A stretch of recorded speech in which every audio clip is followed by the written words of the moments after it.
Hey y'all, and welcome to what I think is the 8th edition of Teaching Tuesday.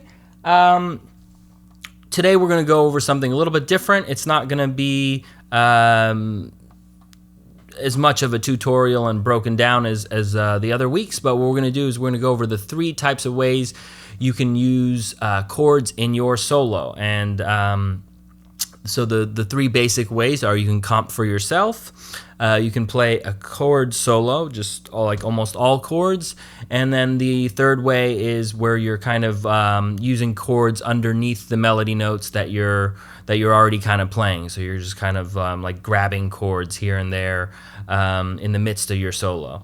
It's kind of maybe a fusion of sorts. And I'm going to be demonstrating this over I'll Remember April in the key of G.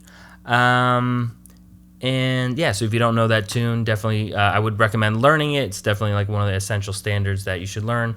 But if not, just look along in the real book or iReal Pro or something like that. But without further ado, I'll demonstrate the first one right now. So I'm just going to comp for myself on the A section of I'll Remember April. So here we go.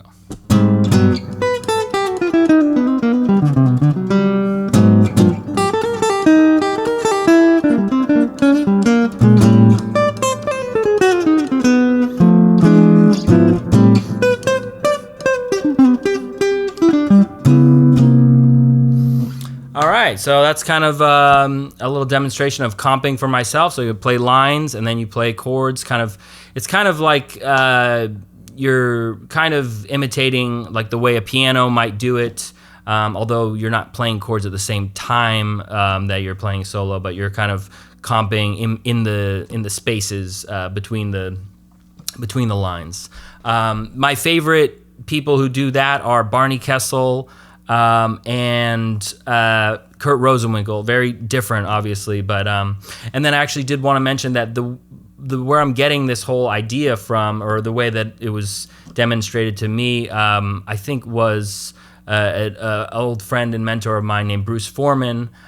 So he's obviously really great at doing all 3 of these things. So definitely check him out if you're not familiar. Okay, now we're gonna go into just straight up chord soloing. So this is a little bit more towards what I did last week with the blues, but I'm going to do it over I'll Remember April and maybe add some other things in there.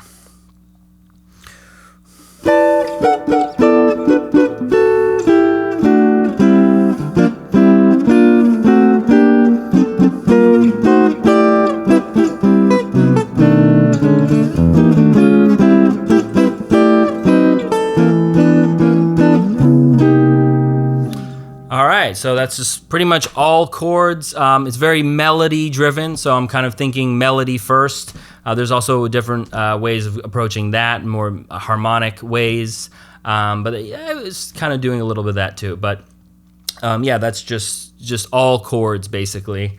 That's kind of what you think of when you think of guitar solo, like chord solos, or guitar using chords in solos. Okay, and now we're gonna do the kind of fusion of those 2. So I'm just gonna kind of like grab some chords here and there that are like like I'm gonna grab a melody note and then I'll have like a chord underneath it or something like that. So here I'll go ahead and demonstrate that.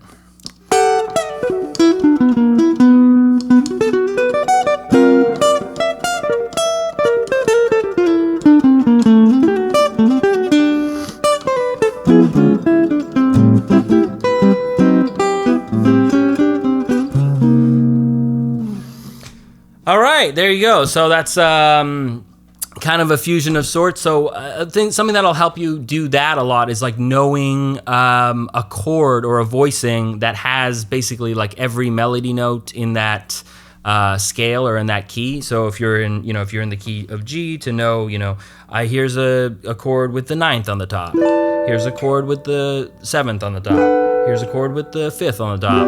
Here's a chord with the 3rd on the top. So all of those, and I'm kind of doing some very basic inversions, but you can kind of go a lot deeper in it with that. And I also wanted to mention the idea I have in mind is this is for more of guitar trio playing, so guitar, bass, and drums.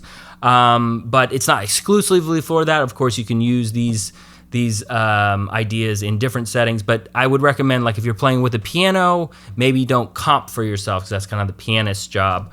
You don't want to step on his toes, but otherwise you can basically use all of those ideas in, you can mix and match with the different instrumentations that you're working with.